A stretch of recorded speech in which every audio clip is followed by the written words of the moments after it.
Hi friends, welcome to my channel. आज एक बहुत ही इम्पॉर्टेंट टॉपिक मैं लेके आई हूँ और वो ये है कि 5 ऐसे खतरनाक चेहरे या खतरनाक लोग जो आपकी एनर्जी बिल्कुल चूस लेते हैं। इसका ये मतलब होता है एनर्जी वेम्पायर्स।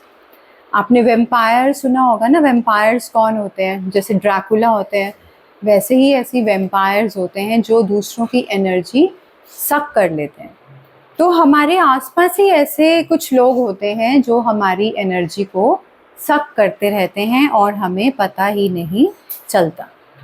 तो सबसे पहले उसमें आता है ड्रामा क्रिएटर्स। ये मैं उन लोगों की बात कर रही हूँ कि जो कहीं बाहर नहीं है, कहीं स्ट्रेंजर्स नहीं हैं, वो भी हो सकते हैं, लेकिन ज़्यादातर ये हमारे आसपास ही होते हैं, हमारे घर में ही होते हैं, हमारी फैमिली में ही होते हैं, या हमारे फ्रेंड्स हो सकते हैं। ठीक है ना? तो इनसे आपको थोड़ा-सा डिस्टेंस बनाना बहुत ज़रूरी है। ये क्या करते हैं गाइज़, ये एनर्जी वैम्पायर्स का मतलब ये होता है कि ये आपके ऑरा को ब्रेक कर देते हैं और आपकी जो मतलब जो बाउंड्री है, ऑरा मीन्स आपका जो एक आभा मंडल होता है, वो आपकी बाउंड्री होता है ना, वही तो आपको बचाता है। लेकिन ये लोग इतने ज़्यादा एनर्जी सकर्स होते हैं, वैम्पायर्स होते हैं, खतरनाक होते हैं कि ये आपकी एनर्जी सक कर लेते हैं आपके ऑरा को ब्रेक करके।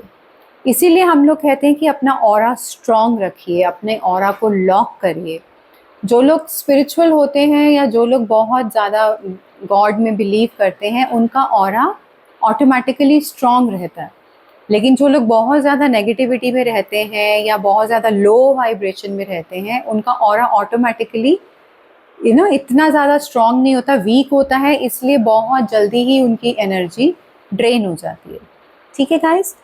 तो पहले है ड्रामा क्रिएटर्स। इसका ये मतलब है कि जो लोग बहुत ज़्यादा ड्रामा क्रिएट करते हैं, उनको मज़ा आता है, ड्रामा चाहिए उनको लाइफ में, उनको एक पीसफुल लाइफ पसंद नहीं आती है, उनको कुछ ना कुछ चलते रहना चाहिए, कोई ना कोई नाटकबाजी जैसे होती है ना, कि ज़बरदस्ती आएंगे घर में, तो वो अगर देखेंगे कि सब चुपचाप बैठे हैं तो चलो कोई ना कोई, किसी न किसी को उंगली कर दी और उसको इरिटेट कर दिया, या उसको कुछ ना कुछ टॉन्ट्स मारने लग गए, या बिना किसी बात के ही चिल्लाने लग गए, चीखने लग गए। हर चीज़ में ओवर रिएक्शंस जो लोग देते हैं, उनको हम कहते हैं ड्रामा क्रिएटर्स, जो कि बहुत ही नाटकबाज लोग होते हैं। आई एम श्योर ऐसा कोई ना कोई आपके घर में भी होगा जो हर छोटी सी बात को बहुत बड़ी बना देते हैं, राई का पहाड़ जैसे होता है ना।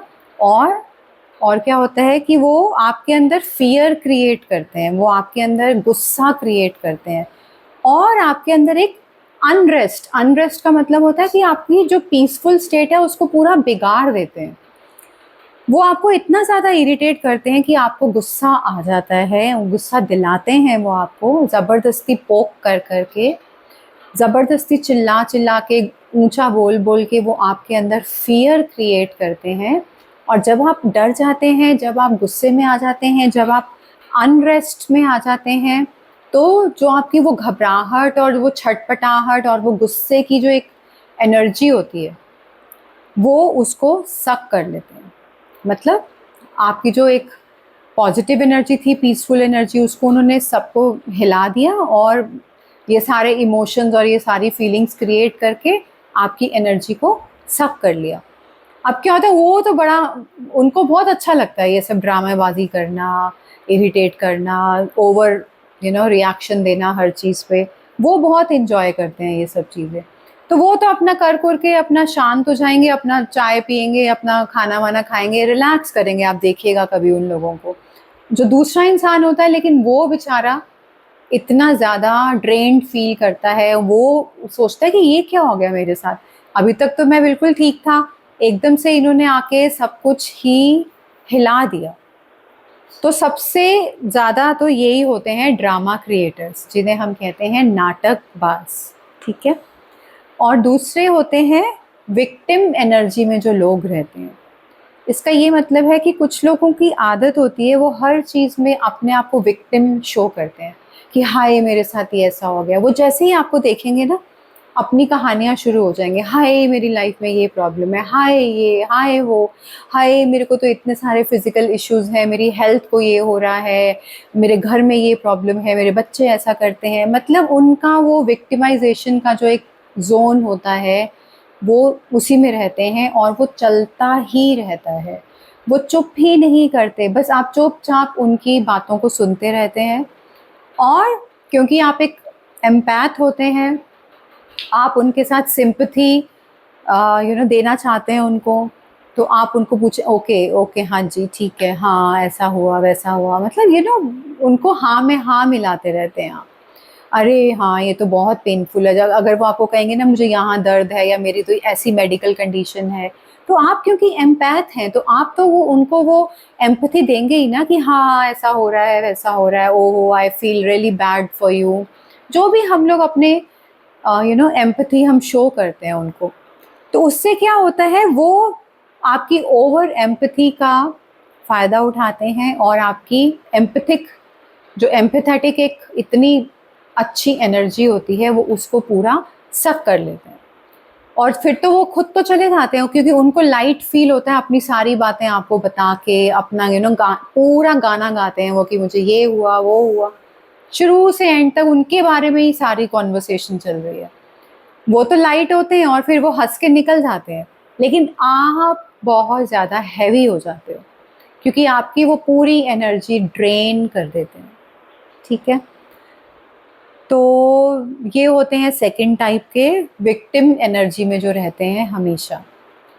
थर्ड होता है जो आपको नीचा दिखाने में बहुत बिलीव करते हैं लोग। कोई लोग ऐसे होते हैं, काफ़ी लोग ऐसे होते हैं वैसे हमारे आसपास, जो हर चीज़ में अपने आप को बहुत बेहतर समझते हैं और दूसरों को नीचा दिखाते हैं। अगर आप उनको कोई बात बताएंगे भी ना, वो कहेंगे कि अरे ये तो मुझे पहले से ही पता है। अच्छा, कुछ आपने कुछ और अपनी कोई बात बताई या कोई और नॉलेज आप शेयर कर रहे हैं, अरे इसमें क्या हो गया, ये तो बहुत ही आम सी बात है। मतलब उनको कोई भी चीज़ वैल्यूएबल लगती ही नहीं है। वो आपको हमेशा ये शो करेंगे कि आप कितने नीचे हो और मैं कितना ऊपर हूँ, है ना? वो अपनी बढ़ाई में बहुत बिलीव करते हैं। तो ये जो नीचा दिखाने वाले लोग होते हैं ना, ये आपको ऐसा ट्रीट करते हैं कि जैसे आप एक बेवकूफ़ हैं और जो सारी विज़डम है वो उन्हीं के पास है। और यहाँ पे क्या होता है कि जब वो आपको ऐसा करते हैं तो आपको अंदर से तो गुस्सा आता है कि भई ये अपने आप को ज़्यादा समझ रहा है या कुछ भी। तो आप वहाँ पे ओवर एक्सप्लेन करने लगते हैं कि नहीं-नहीं ऐसा नहीं हुआ था, वैसा हुआ था, अरे नहीं ऐसा नहीं होता, वैसा होता है। तो जब आप उस ओवर एक्सप्लेनिंग एनर्जी में चले जाते हैं, तो आपकी एनर्जी टोटली ड्रेन्ड आउट होने लगती है। वो सक कर लेते हैं आपकी एनर्जी, ठीक है ना? वो यही चाहते हैं कि आप उनसे आर्ग्यूमेंट करें, उनसे बहस करें या अपने आप को एक्सप्लेन करते रहें। तो उसी वजह से उनको वो एनर्जी मिलती है ना, इसलिए वो आपको पोक करते हैं, आपको नीचा दिखाते हैं, इसका मतलब वो आपको पोक करते हैं। क्योंकि आप जाएँगे ही जाएँगे ओवर एक्सप्लेनेशन में कि नहीं ऐसा नहीं, वैसा नहीं, ये वो। तो हमें यहाँ पे बाउंड्रीज़ बनानी बहुत ज़रूरी होती हैं, ठीक है? चौथा जो ऐसा इंसान होता है वो होता है ओवर टॉकेटिव, मतलब जो बहुत बोलते हैं। कुछ लोग ऐसे होते हैं कि जो आप बस एक सामने खड़े हैं एक दीवार की तरह, वो आएँगे और अपना ही बोलते रहेंगे, बोलते रहेंगे, बोलते रहेंगे, ये हुआ, वो हुआ, ऐसा हो गया, वैसा हो गया, ऐसा हो रहा है, वैसा हो रहा है।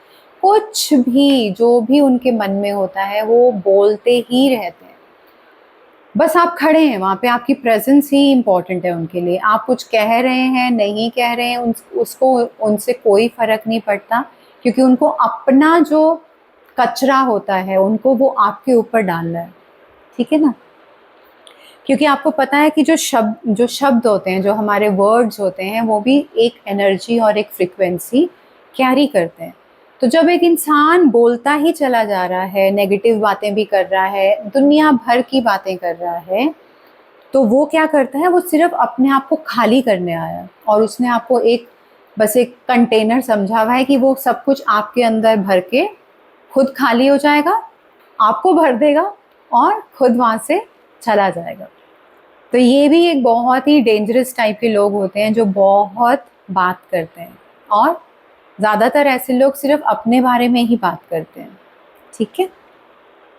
अच्छा, और जो लास्ट है जो कि बहुत ही इम्पोर्टेंट है और बहुत ही खतरनाक है, वो है जो लोग आपको गिल्ट में ले जाते हैं। गिल्ट होता है अपराध बोध। मतलब कुछ लोगों की आदत होती है कि वो आपको हमेशा यही प्रूव करते रहेंगे कि यू आर रॉन्ग, तुमने तो कुछ भी अच्छा किया ही नहीं है आज तक, तुमने अपने माँ बाप का तो ध्यान रखा ही नहीं है आज तक, तुमने तो कभी भी इनफ नहीं किया किसी के लिए भी, तुमने यू नो जो भी कुछ तुमने किया किसी के भी लिए या अपने लिए या अपने घर वालों के लिए, दैट वॉज नॉट गुड, तुम तो किसी लायक ही नहीं हो, तुम और बेहतर कर सकते थे। तो ऐसे जो लोग होते हैं ना, वो आपको गिल्ट में ले जाते हैं। इन लोगों से बहुत ही ज़्यादा हमें बाउंड्री बनाने की ज़रूरत होती है, हमें इनसे बहुत दूर रहने की ज़रूरत होती है, क्योंकि गिल्ट में जाना is a very very low vibration.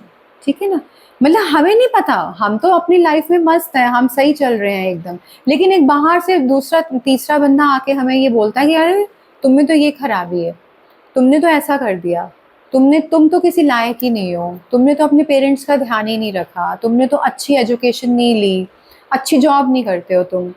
कुछ भी कह के मतलब वो आपकी कमियां गिनाते रहेंगे और वो आपको गिल्टी कॉन्शियस फील करवाते रहेंगे, अपराध बोध में आपको लेके जाते रहते हैं वो। और हमारी नेचर ऐसी होती है बिकॉज हम स्ट्रांग नहीं है, हमारा ऑरा भी स्ट्रांग नहीं है, हमने इनर वर्क नहीं किया हुआ, तो हम अपने आप को संभाल नहीं पाते हैं उस टाइम पे, और हम गिल्ट में चले जाते हैं।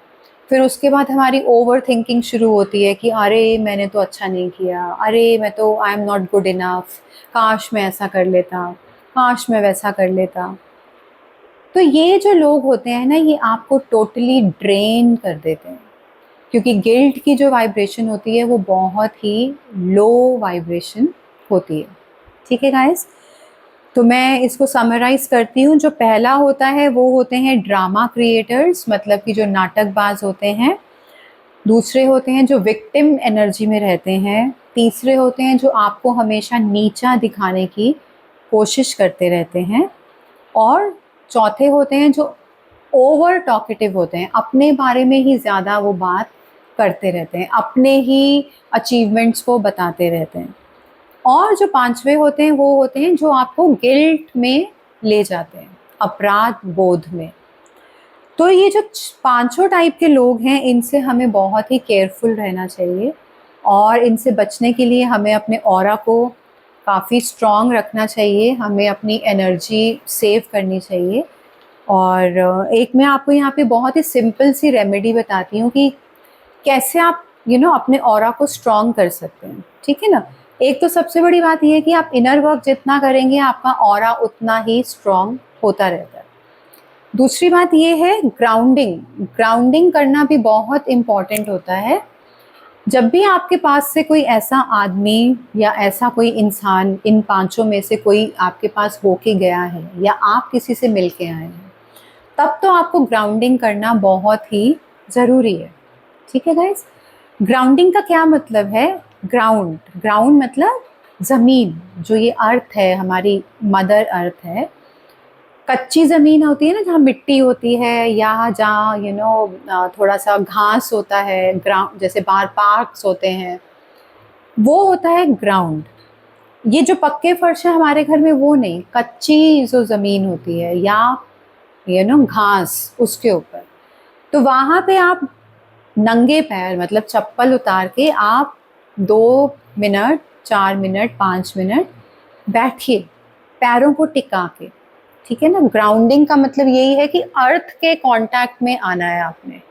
ठीक है ना, तो जैसे जैसे ये हवा इतनी चल रही है, मेरे बाल आ रहे मुंह पे, तो जैसे जैसे आप अर्थ के कांटेक्ट में आते हैं, जितनी भी नेगेटिविटी होती है वो सारी अर्थ एब्जॉर्ब कर लेती है।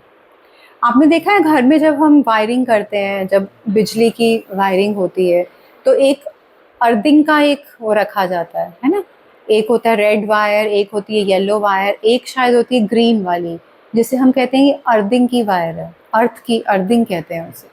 वो क्यों इम्पॉर्टेंट है? क्योंकि जब भी कोई करंट अगर आता है तो वो अर्थ उसको एब्जॉर्ब कर लेती है, ऐसे ही वायरिंग में जो होता है, वो जो अर्थिंग की वायर होती है, उससे वो जो करंट होता है वो बच जाता है, मतलब आग वाग लगने का खतरा थोड़ा कम हो जाता है। तो अर्थ इसलिए इम्पॉर्टेंट होती है, ग्राउंडिंग इसलिए इम्पॉर्टेंट होती है नेगेटिव चीज़ों को ऑब्जॉर्व करने के लिए। तो यहाँ पे आप ये कर सकते हैं कि अपने पैर आप अर्थ पे रखिए, ग्राउंड पे रखिए, घास पे रखिए और प्रे करिए गॉड से कि जो भी नेगेटिविटी आपने एब्जॉर्ब की उस इंसान से, I give it back to him, मैं उसको वो वापस करती हूँ। ठीक है, तो जब आपने वो वापस कर दी, इसका मतलब आपने वो अंदर एब्जॉर्ब नहीं की, आपने वो लौटा दी, वापस भेज दी उसको। ठीक है ना, तो बस आपको यही करना है। ये बहुत ही एक सिंपल और बहुत ही इफ़ेक्टिव रेमेडी होती है अपने ऑरा को प्रोटेक्ट करने के लिए। ठीक है, आई होप आपको ये वीडियो अच्छा लगा होगा, और ये जितने भी 5 मैंने आपको यहाँ पे लोग बताए हैं उनसे थोड़ा सा डिस्टेंस मेंटेन करना आपकी रिस्पॉन्सिबिलिटी है। ठीक है ना, क्योंकि वो लोग तो ड्रामा क्रिएट करते ही हैं, वो तो आपकी ही एनर्जी पे थ्राइव करेंगे, लेकिन आपको उनके साथ इन्वॉल्व नहीं होना। ठीक है ना, वो तो चाहते हैं कि आप रिएक्शंस दो, वो तो चाहते हैं कि आप गुस्से में आइए, ओवर एक्सप्लेन करिए अपने आप को, या अपनी ओवर एम्पैथेटिक एनर्जी उनको दीजिए, तो वो नहीं करना है आपको। इसी को कहते हैं बाउंड्री सेट करना। अपने रिएक्शंस जब आप चेंज कर लेंगे तो वो जो लूप होता है ना, वो खत्म हो जाता है, वो बार बार आप उस साइकिल में नहीं घूमते। ठीक है ना, तो जहां आप पहले गुस्से में आते थे, या आप ओवर एक्सप्लेन करते थे, या ओवर एम्पथाइज करते हैं लोगों से, उसको ब्रेक कर दो, उसको मतलब उसी लूप में दोबारा मत जाओ, वो रिएक्शन मत दो, तो अपने आप ही वो ब्रेक हो जाता है साइकिल। ठीक है guys, take care, bye bye.